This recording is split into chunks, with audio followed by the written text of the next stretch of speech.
and I'm the artist of this part of the exhibition.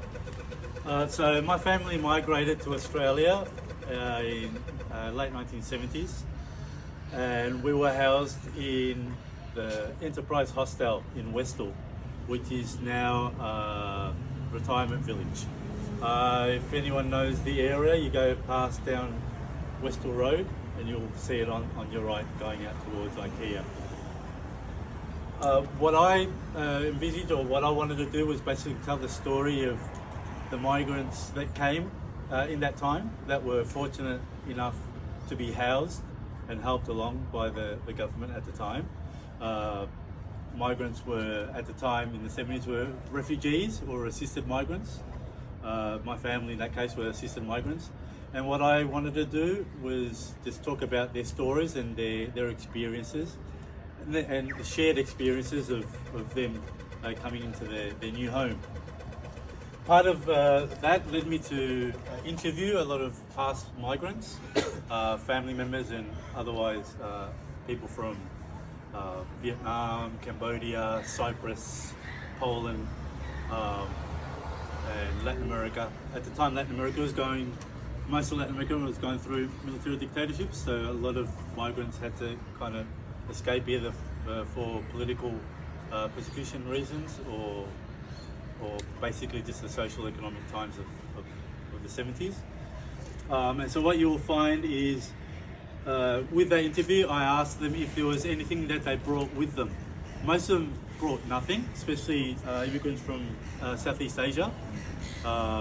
They just came with their boats after 2 weeks open seas, so they didn't have much with them. Others had some stuff, and what you'll find here is a collection of things that they brought with them when they came. Clothes and something that was totally personal for them. And you'll find just little bits and pieces of elements that they were actually fortunate enough to actually keep with them all these time, because we're talking about 40, 50 years, you know.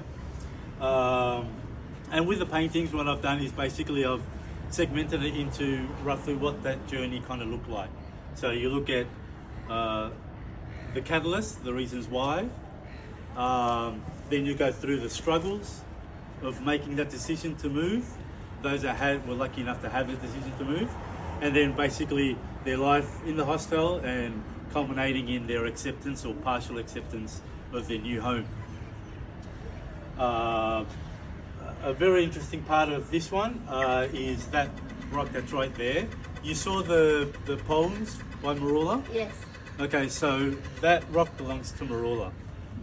Yes, so she's from Cyprus, and when Turkey took over the northern part of Cyprus, they obviously moved all the residents from there away and weren't allowed to go back in. There was an impasse where they were allowed to go back in, and she went back to her home and she brought that rock from her home. And oddly enough, she didn't notice, but I realised when she showed it to me, goes, "Yeah, it actually looks like Australia." So it's quite fetching. So what you'll find with the panels is that there's areas in the panels where you'd find something that's been blacked out. Originally they were going to be cut out, but time restraints didn't allow me to cut those pieces out. So I've just blacked them out and used them in that sense. And each panel has one of these elements in those. And they signify displacement and memory and part of that collective experience of the migrants. There are some panels that you might find that there's a rose. And the last piece, which is an installation, has a rose. Now the rose is a symbol for the immigrant hostel. They're the famous roses of the Enterprise Hostel, and you'll find those roses along with the panels. Well, thank you all for coming, and Thank you, Adrian, and a round of applause. Thank you for telling an important part of the story. thank you. And Nicole,